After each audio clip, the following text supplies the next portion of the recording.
Hello YouTube, how are you? Wait a minute, I messed it up. How y'all doing? Okay, so I posted a video and I was telling you all that it was the day before my portacath, right? But I didn't end up getting it because I ended up in a bad crisis with infection, so they postponed it. And I don't recommend getting a portacath if you're in crises because it only abbreviates the situation and it makes it worse.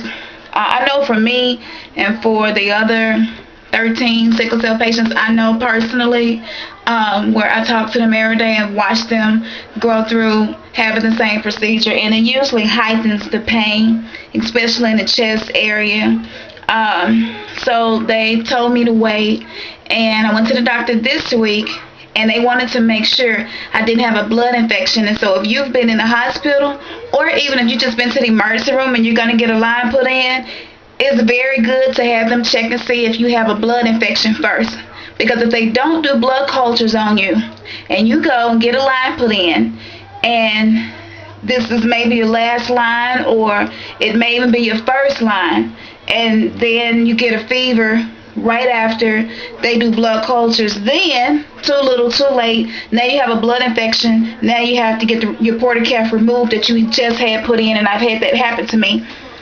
So to prevent losing my portacath or any line that I get put in, if I've been in the hospital or been to the emergency room or been to the doctor's office and I had to be accessed, IVs usually no. But if I've had to get a PICS line, EJ or IJ, if I had to get a portacath or a central line put in, then I usually ask them to do a set of blood cultures on me, one peripheral, which is from the vein, and the other from the line.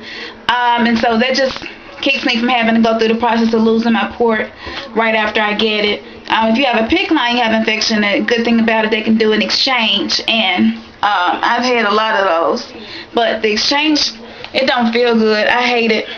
It's pretty painful getting exchanged. They numb you up, but I mean, the numbing medicine like getting stung by 1,000 wasps, so it's not comfortable. It's not the worst, but it's not comfortable. I'm in the bathroom today because I don't know, it seemed like the lighting in the bathroom just better on the camera because it was so dark, couldn't hardly see anything, and now I don't even have all the lights on in here and it's a lot better. So I'm in the bathroom. I'm looking at myself too in the mirror. The day before my surgery, I always do this. I don't know why, but I don't know where they're going to cut me tomorrow. I don't know where it's going to be. So I'm just, looking at myself, and I don't know, it's just something that I do.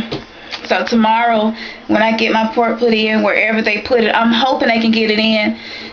For those of you that may be new, I've had 6 portacaths, so I may not even have anywhere to go. And I don't want to get one in my abdomen because that area is very sensitive and it gets infected easy. So I don't want to do that. So we'll see. I'm going to do a vid as soon as I come out of the emergency room or the hospital, and let you all, know what's going on and let you see it. And I'm taking you through the process. For those of you that are thinking about getting a portacath, you get to have an inside look on what it's like, and it's so much better than somebody just telling you. You can actually see the process. Tonight, I'm going to eat me some chicken breasts. I fixed some chicken breasts, and I fixed a spring salad, but I used spinach in my salad instead of lettuce. Have had my cheese, y'all. Got to have my cheese. And let's see. And the tomatoes, obviously, some croutons. And I'm gonna use Caesar Italian dressing. And I'm gonna eat that. I'm gonna make some croissants and eat the croissants with it. And for dessert, we're gonna try something new. Me and my daughter are gonna try a strawberry pie. That is homemade, something that I just thought of today, so we'll see how that turned out. So I'm going to eat good. Like, I'm not going to be able to eat anything after 12 until tomorrow. When I come out of surgery tomorrow, I'm not going to feel like eating. Anesthesia always make me nauseous, so I'm like, I'm going to get my grub on tonight, so I'll be full for a couple of hours. I ain't going to eat like a pig, but, I'm going to eat a full-course meal, and I would recommend that because when you wake up at 4 o'clock in the morning, can't go back to sleep, you hurting or whatever it may be, or you just can't go back to sleep, you like be so hungry and so thirsty when you know that you can't have anything to eat, dude, it's something else. I have to get everybody in the house to hide everything, like anything that I like to eat, and put it up, so if I don't see it, it's a lot easier. If it's out of sight, it's out of mind. So you up, can't go to sleep, you're used to being able to reach over, at least get a drink of juice or something. You can't do any of that, so you won't aspirate. And aspirating is pretty painful and can cause death. The food or whatever, the liquids that you had, your stomach needs to be completely empty because it goes into your lungs.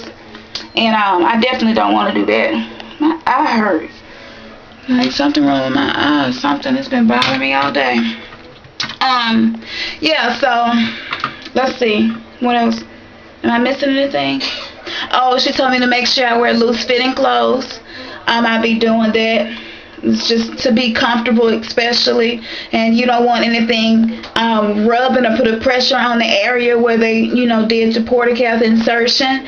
And here in Memphis, Tennessee, I have a choice of 2 hospitals to go to. I'm gonna go to Methodist South simply because they have the 8 centimeter portacath, and it's a lot smaller than the 9 and the 9.5, and the other hospital, that's all they have.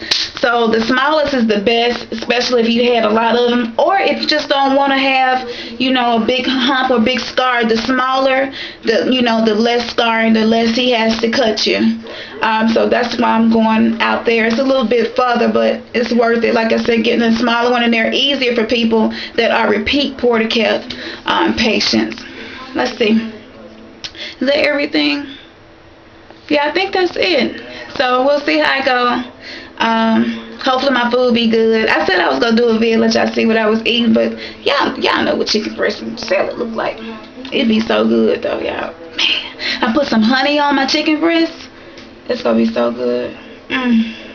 Well, let me go eat. I can't wait. I've been a little nauseous. I took some Finnegan. I'm feeling a little better now, so now it's time to grub. And you'll see me tomorrow and we'll see how I'm doing. I may not be as perky and happy as I am right now. I'll probably be, oh, hey, YouTube, how y'all doing? But, so we'll see how it is. All right, bye-bye. Leave your comments and questions, and thank you so much for your prayers and encouragement. Peace out.